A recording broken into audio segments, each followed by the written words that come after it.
What kind of questions do you ask somebody if you're looking to marry them? Ah, do you pray? Do you fast? Yes.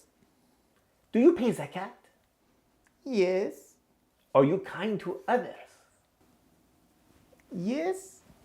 Do you just say yes to everything? Yes. I find it sometimes funny when people just ask direct questions, hoping the person will just follow the honor system and just tell you what you want to hear. You don't know if this person's truthful or not, so why do you assume they're going to be truthful? Sometimes people feel pressured to answer things in a specific way because they don't want to look like a bad person. Yes. You know, when I was looking to get married, I wasn't sure which website worked, so I joined all of them. So I didn't want to speak to a bunch of people I wasn't compatible with. So what I did in my profile was mention very specifically details about myself, what I was looking for, what I was expecting in a wife, what I was offering as a husband, with the hopes that maybe, just maybe, one person would contact me. Well, 17 people contacted me, and right there I realized I have a problem. It's a good problem, but it's still a problem. I don't want to talk to 17 people. I just want to talk to one. So what I did is I came up with a series of unique questions and I sent to all 17 people. Guess what? One of them answered it correctly. That's the one I ended up marrying and been married for 20 plus years.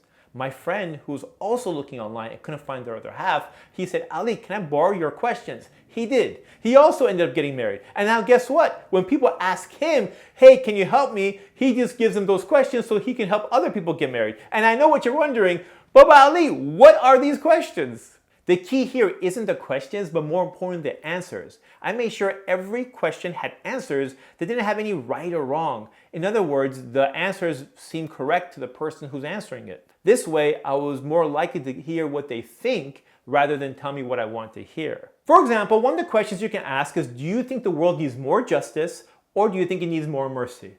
Now, if you choose more justice, that tells me you're more fair. If you choose more mercy, that tells me you're more forgiving.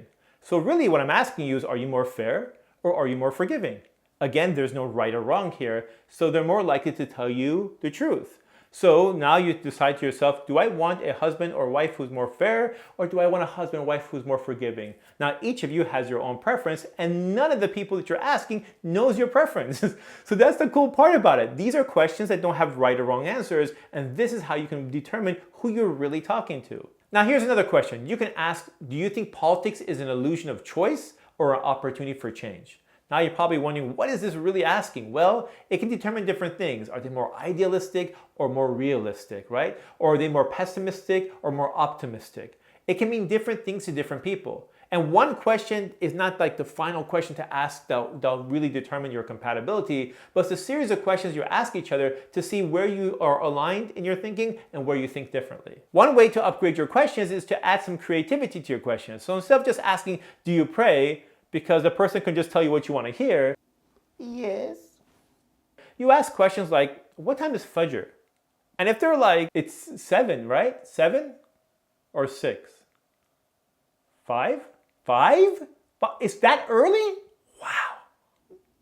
So if you want to find out if they're more sympathetic or more empathetic, here's a question you can ask. When you're watching a movie that's emotionally intense, do you find yourself feeling the emotions of those characters, or are you more likely to feel sorry for them?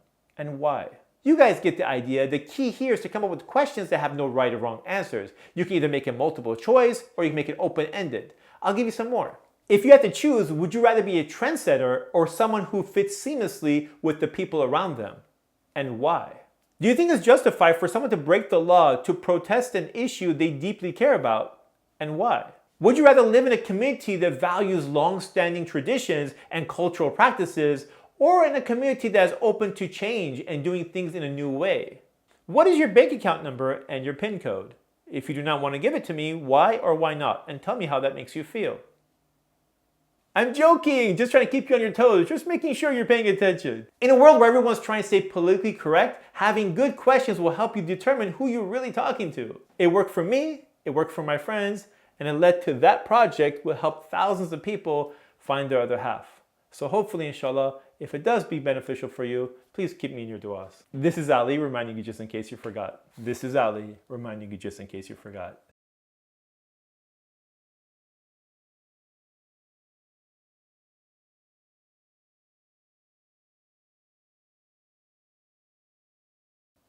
Do you have a backbone? Because you sit like you have no backbone.